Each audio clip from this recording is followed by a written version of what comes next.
Have you ever thought about how many life-changing decisions a person makes in those years right after high school?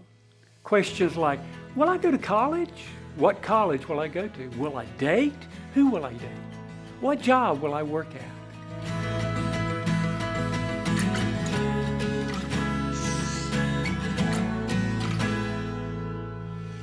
As believers, we naturally want to know God's will in these areas. But it's often impossible for us to be 100% confident in what God's will is. But in 1 Corinthians 1, Paul says that he knows for sure one thing that is God's will for him.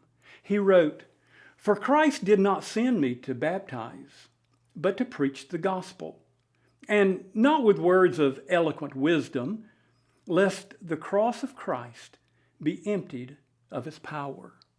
Paul said that Christ sent him to preach the gospel.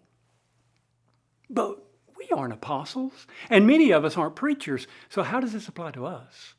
The phrase, to preach the gospel, is one word in the Greek New Testament. It's the word used in Acts 8.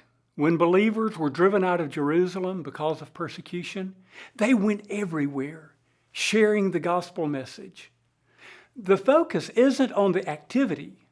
The focus is on the message they were sharing. You know what happens when you receive good news.